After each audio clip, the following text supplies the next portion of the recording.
Good evening, everybody. Hope you're doing very, very well. I'm standing in the middle of the road in a very sunny East Spain on the Superduke. I'm recording. We got Matt, and then we got Tommy's faffing around. We are on the Grip and Throttle, which is Tommy's touring company, basically. Pyrenees Tour 2025. Really odd, actually, because I'm coming to you 2,313 kilometres into the trip already. I'm from the UK, if you don't already know. And the Pyrenees, oh my god, look at that road! If you don't already know, the Pyrenees basically borders the south of France and the north of Spain, Andorra, etc, etc. To get there from the UK, there's a few options. You can ferry down and stuff like that, but I don't really like ferries. I get very ill on ferries. You can do 2 or 3 very, very long days in the saddle, like 400 or 500 miles minimum a day, which is what most people opt for, but I don't mind. I'm happy to do 2 or 3 long days in the saddle.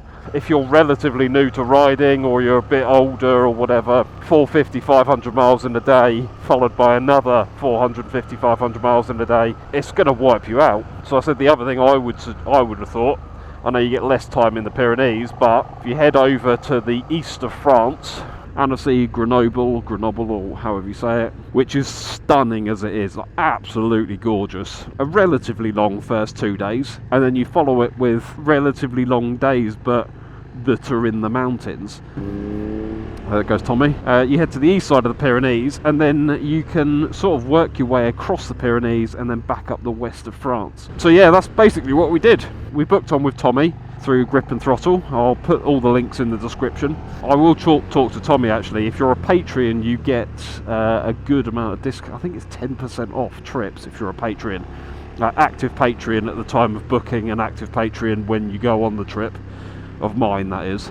And then I think I will talk to Tommy about doing a little bundle thing if you're a follower of the channel, maybe an extended bundle or something like that you get, because you get, when you get the Grip and Throttle tour package thing, you get a load of stuff in it. I feel like this might be a very nice view.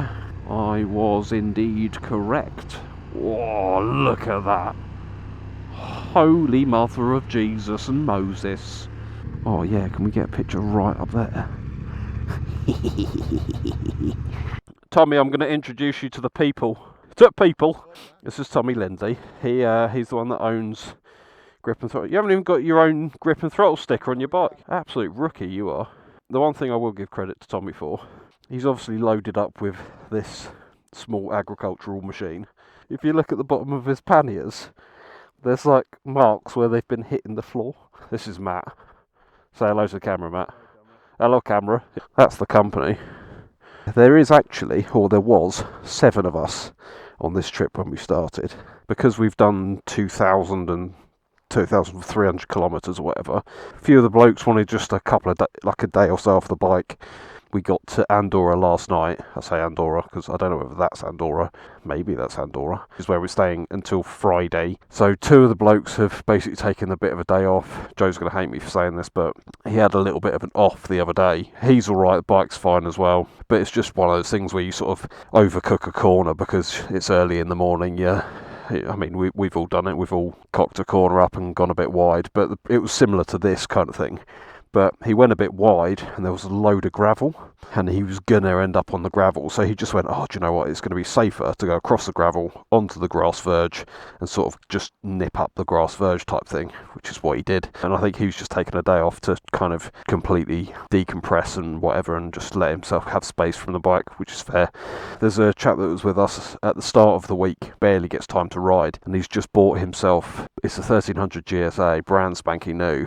And it's just loaded up. He's got everything on it, full luggage, the lot, and it's just, for someone that doesn't ride a lot, it's very easy to lose balance and lose confidence and whatever. And he lost balance a few times and sort of tumbles at traffic lights and things. And I think he did his shouldering, unfortunately. He ended up doing some sort of easier routes to kind of give time to his shoulder to relax, but it just didn't work.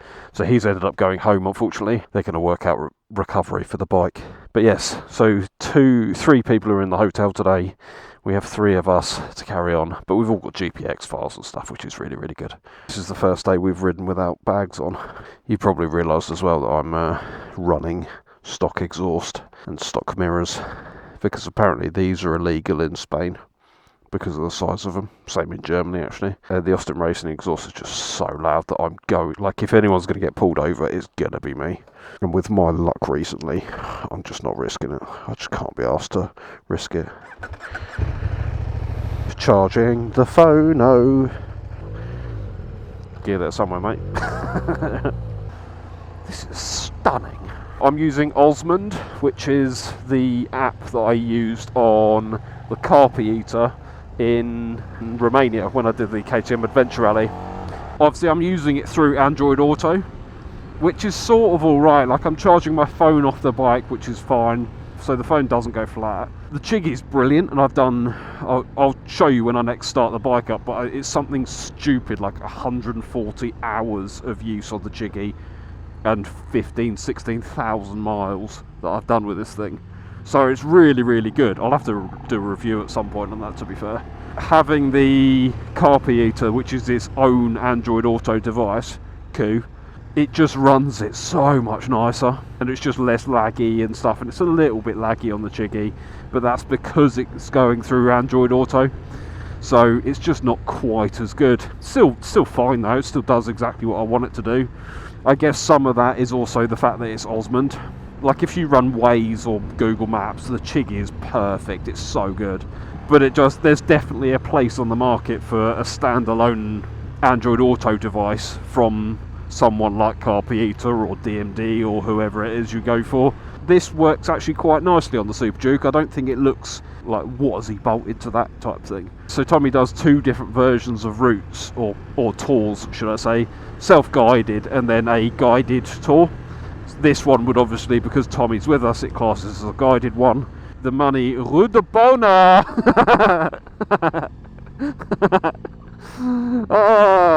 Route to Bona. This one's going to be quite hard, I think. Little gift pack you get is nice. Even just simple things, like he threw in a clip for when you're on the Eurotunnel. It's an underwater vehicle train that crosses between England and France. They give you this printed boarding pass, which you're meant to hang on your car mirror. Obviously, we don't have car mirrors on bikes. Tommy threw in a little clip to clip that thing to the front of your bike.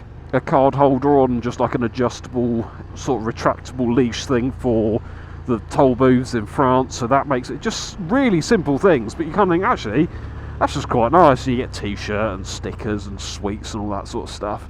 Yeah, obviously you get all the GPX files, and I think the only difference being between the guided and the non-guided is that guy's not here. What's quite odd for me is that when Joe and I normally go away, or me and my dad go away, we book the hotels, we book the Eurotunnel, we kind of work the routes out ourselves, so we kind of know exactly what we're in for every single day. It was a bit of an odd experience, sort of leaving home, heading for the Eurotunnel with a little bit of paper that gave us our Eurotunnel login information and stuff. We just turn up and kind of hope it works, and it does. Happy days. Get on the Eurotunnel, we get to the other side, put in the GPX route for the Eurotunnel to the hotel, turn up at your hotel, they just give you your room key and you sort of go up to your room. For someone that has no idea what they're doing when you're coming abroad, doing it like this, even if you're just self-guided, it saves so much time and money, because obviously Tommy's done all the work for you. There's obviously some towns and stuff, and every now and again there's a closed road that you have to work your way around, because especially around here there's a lot of closed roads due to weather, or time of season. So if it's snowing, they close a load of the passes, so you have to work around stuff like that sometimes. You just plug them in and you get going, and you end up on absolutely corking scenery. Some of the roads, honestly, there's definitely a mixed ability in the group. There's some people that like to ride a bit slower, take a more leisurely pace, and then there's myself, Tommy, Joe, when he's obviously not being Crashy McCrasherson. We can really crack on some days. You get a nice bit of road and we just bugger off. We all just wait at the end, wait before the next junction. It's been a really nice sort of dynamic, I guess. end up at the hotel, get a couple of beers in, get some nice food in, and it's just been like a really nice, don't need to think of anything kind of trip. I met some people that follow my channel, actually, weirdly. Where did we stay last night? We stayed in Annecy. I was just adjusting the chain on the Superduke because it hasn't been done for a good 1,000 miles. Just heard this German, Sam! There was a group of guys there that apparently one or two of them watch the channel, which is quite nice. So hello if you're watching it. This part of the video, I guess, has been more of an intro, so it's been quite a long intro, but it's been a pretty intro rather than just me rambling. I did record a bit in the hotel earlier, and I thought, actually, I'll just do this on the road. The Superduke, as a touring machine, which it is not, I'm perfectly comfortable. I don't ache, really. I mean, I ache because I've done 2,500 kilometres on a bike in 4 days or whatever it is. So obviously there's going to be a little bit of, oh, back's going a bit. I said this the other day and I kind of thought, I don't really want to say it. I don't think I'm any more uncomfortable on this than I would be on the Super Adventure. I'm on a bloody hyper-naked. 190 horsepower, lent over hyper-naked. On the way down, on the slightly longer stretches, I was averaging 180 to 200 miles out of a tank, high 50s, early 60 mpg, miles per UK gallon.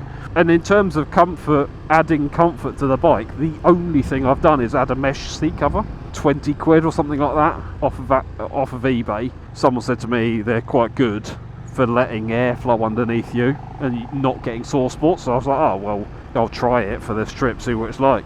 I am completely fine. For luggage, I've obviously got this, this is Joe's slightly bigger SW Motec tank bag. I've got the Micro for the Monkey, and I've got it's the Pro City for the Super Adventure. The Pro City doesn't quite fit on this, and because I needed to bring a lot of camera equipment and stuff with me, I just wanted something slightly bigger than the Pro Micro. So this is the Pro Daypack or whatever it's called. And then on the back of the bike I have my 30 litre Lone Rider Overlander bag. You might be able to see in that, but I've got a backpack on as well, which is just my Camelback, or a cheap Chinese copy of a Camelback, just to hold 2 litres of water so I can drink throughout the day. But I never drink enough water when I'm on a trip, so for the sake of 20-30 quid, it's quite nice to have it on the back. Do you want to see if there's a coffee? That is my type of language, Thomas. I'm so impressed with this bike. You can't even tell the bag's on the back. And it's a heavy old bag. And like, I was riding yesterday. That sounds a bit dodgy. That was a nice little coffee stop. Start the old Catum. Tommy in the background of the shot. There he goes. One thing I have really missed on this trip, actually, to be fair, it's not really that bad. Like I said earlier, I put on my stock exhaust. Spain and Germany and a few other places have quite strict laws when it comes to excessively loud exhausts, having a baffle in and all that sort of stuff. The Austin Racing doesn't come with a baffle, the one I've got, and it's got this weird Spanish writing on the side of it that says something like "for race use only." Don't know what that means. It must be Spanish. In the UK, the police are quite relaxed about it. In France, you can get away with a lot as well. Not that I'm condoning being illegal, but Germany, Spain and a few others, people have sort of said, be careful because you won't just get a fine. They will just impound your bike or take your bike away. In Germany, there's reports of people getting pulled over and the police will not let you even ride it on. They will literally say, if you cannot make this legal, tough approved, or whatever it is, you're not allowed to ride it on German roads. If you don't have a baffle with you, you're not riding it away. You stick it in the back of a van, or you can go and buy yourself an approved exhaust system. If you do have a baffle with you, even worse, because you know you're doing wrong and you just haven't put the baffle in, so that's even worse. Which is fair. I mean, I get it. Although the Superduke's exhaust I don't think is excessively loud, it is still very loud. Got the bike in sports suspension mode. Cobbles are not good for sports suspension mode.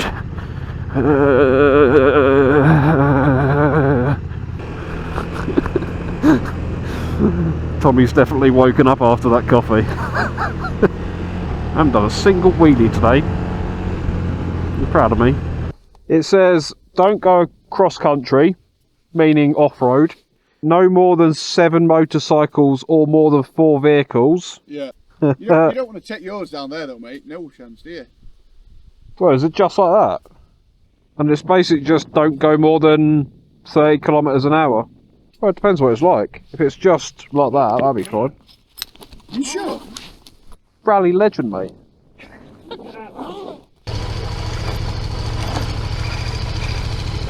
This goes to a viewpoint, if you can hear me. I don't know whether you can. This is officially more off-road than some people do on their off-road adventure bikes. So I'm on Michelin Road 6s, standing up on a Superduke.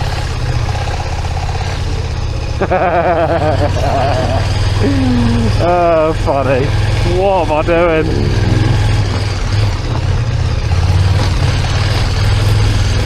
Sorry, Superduke. I'm sorry.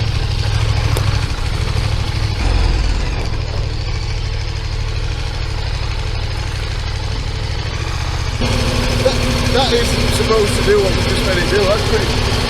KTM, mate.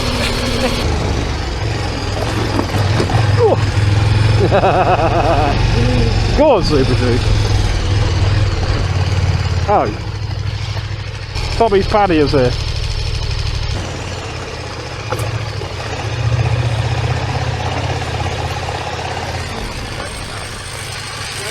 You know your panniers down there?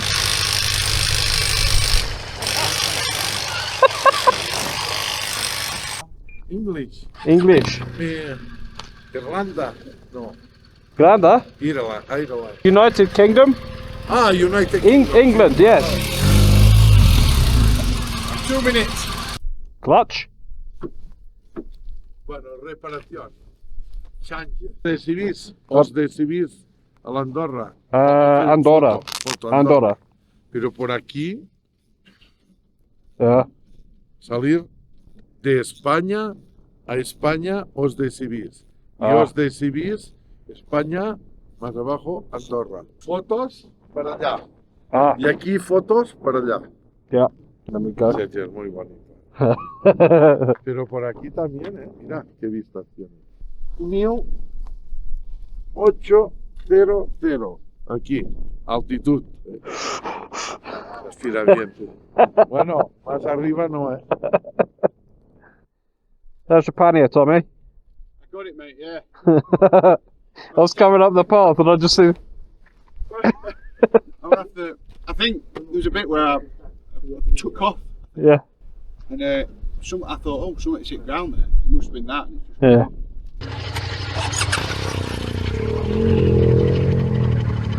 Hey, fair play, that is... Matt enjoyed it, I enjoyed it. I feel like some of these places late at night will make really good dogging hotspots. Langoons. Get your Langoons out. All that's going through my head now is old Langoons, the old Langoons, never had a problem with the old Langoons. See you later, Tommy. Very, very pretty. Where are we? Oh, we're in Jerry, aren't we? We've entered Jerry. Quite like being inside Jerry. Do you know what I'm going to do? I'm just going to wang the bike here and take a quick photo.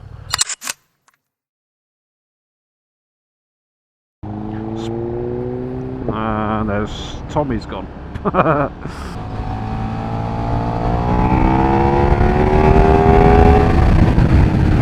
Woo!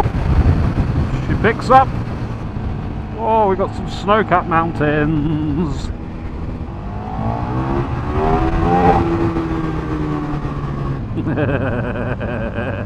Sounds good even if it hasn't got a bloody exhaust on it. We're just coming out now. I'm coming out to do. Oh, hello. Oh my god. Holy shmole. Having to look where I'm going and look at the view. Not a really good idea. I want the world to know. Group connection last. Oh, that's so cold. Cutting through my bloody jacket again. I'm really happy I brought my Paranoid jeans rather than my normal RoadSkins. I do like these, all the old snow plows and everything that they leave on the side. I think they look really cool.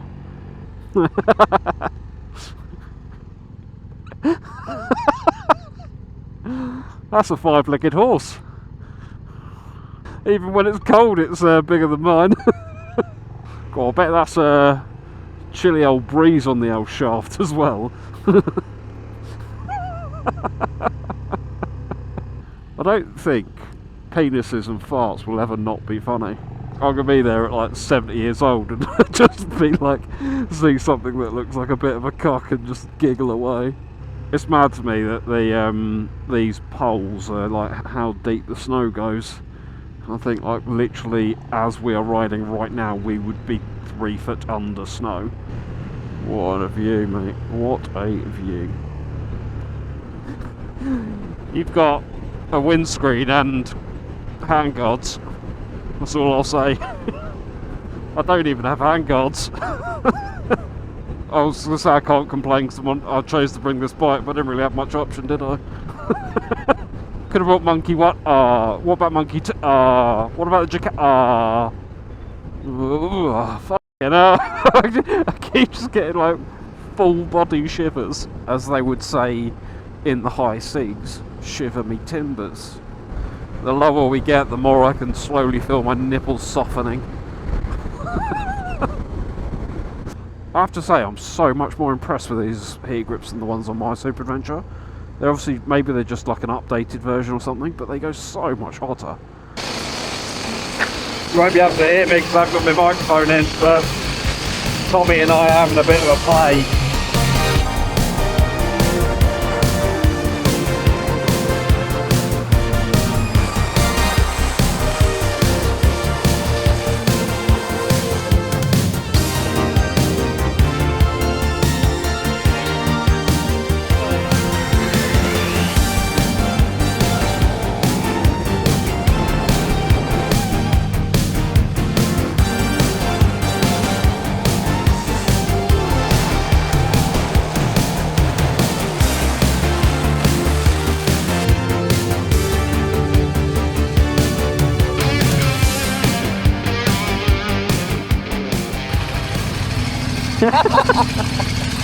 It's a different road coming back. Yeah, so much nicer. I twatted my bollocks so hard. I think I've got it on camera where you go, where it comes up and I can see it come down.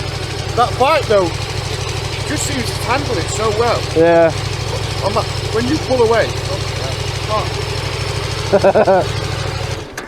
Let's give her 5 minutes to cool down. Nurse them back out of my body. I put the cameras on and I was like, I haven't got my audio recorder going. Yeah. And I just sort of shouted, you won't be able to hear me, but Tommy and I are going to have some fun. And then it's just going to cut to me and you go, whoa! My chicane strips have taken a very good pounding recently. N260 towards Barcelona. I was also just thinking that they seem to have a lot of cars that we used to have, and then obviously ours. To be fair, I reckon it was probably the scrappage scheme, which is why we don't see them anymore. You know, when, like, have you ever gone through a list of cars that we lost in the scrappage scheme? R32 GTRs, Lancia Delta Integrales, and all sorts of stuff went through the scrappage scheme. The ones that I was actually thinking of is stuff like, you know, like just simple things like a Saxo VTR, 205 GTIs and stuff like that. I wonder how many of them we lost. On your left. On your lefticles. Big hairy lefticles. I miss my antisocial exhaust. Oh, there he is. Fucking hell. What did you drink at lunch?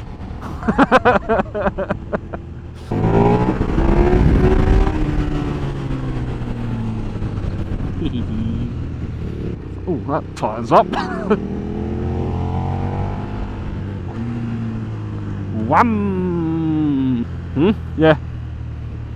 Tommy just asking if everything's okay. No, it's not. I need a poo.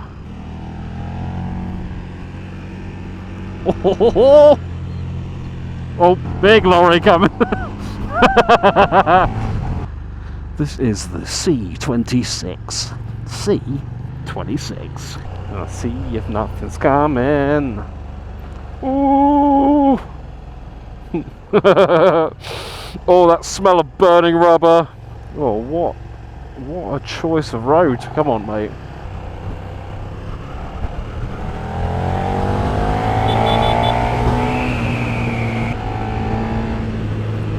Oh, wow. I let Tommy and Phil had a go on this bike earlier. Tommy's obviously riding a GSA and Phil is riding an S1000R. And Phil used to own a 1290, but I think he had a clutch problem with it and he ended up getting rid of it and just getting the S1000R. Both of them came off with like red mist on their face sort of thing. And just went, well, Tommy just went, Dear KTM, one of them but bigger. Phil went, oh, I think I'm going to have to go back to KTM. Look how quick Tommy throws it into the corners. Nearly scraping that pannier every single time. This is so good. I love that you can see through the corners, especially when you're going left. What a bit of road, man. Oh my god, I love this bike. Give Tommy a bit more space. This is basically what it's been for the last couple of days. That we change our pace based on whether we've just eaten lunch or something. Got an S1000R on my bumhole. What a bit of road. What a bike. Hello. Guzzy, nice.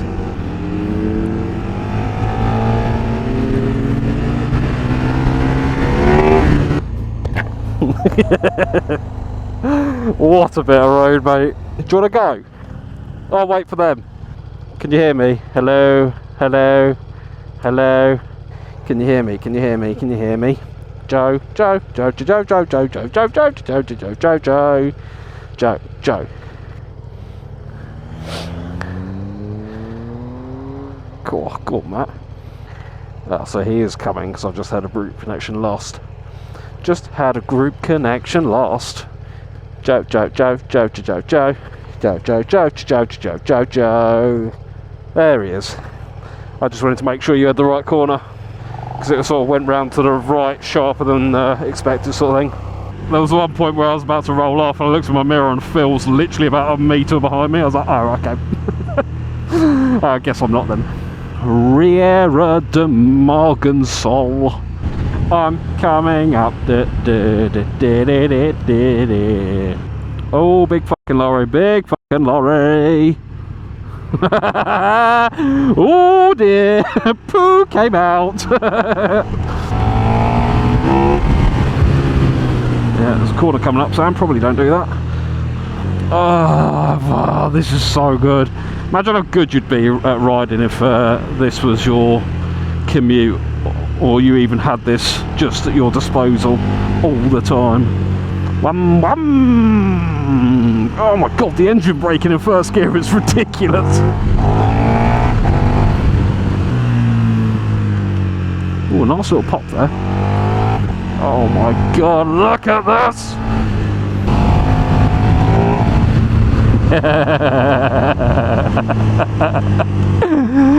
Oh god, I love this thing. Oh, I've got a Tommy on my ass. How the hell did he catch up with me there? Bum, bum, bum, bum, bum, bum. Gonna jump this thing. Now my camera keeps facing my genitals. I don't think the screw that I've got in the thing is long enough and it's actually binding. Or biting, should I say. Are we out of the town now? Yeah, we must be. Put the visor down and ride like a cock. Doopy doopy doo. Oh, hello. Oh, God, I love this thing.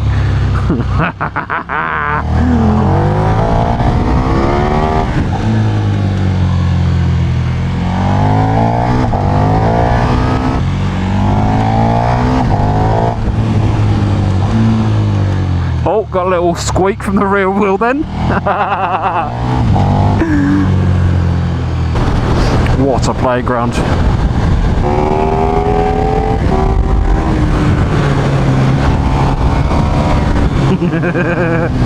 Lots of speedo blurring. Oh my god, this is a bloody amazing bit of road. Holy cow. I'm going to get so many Nigels in the comment section telling me that I didn't take a corner in position 3 or something.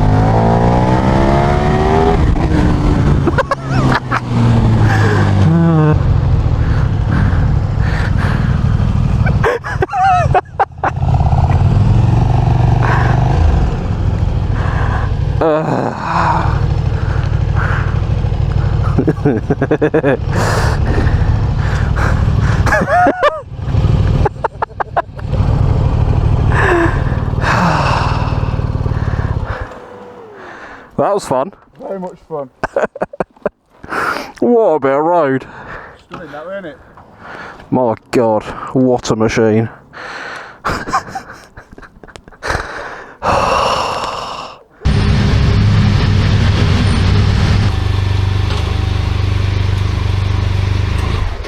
Good day, lads. Good fun.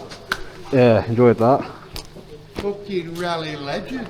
Fucking rally legend, mate. Look at that. New nickname if you're a man.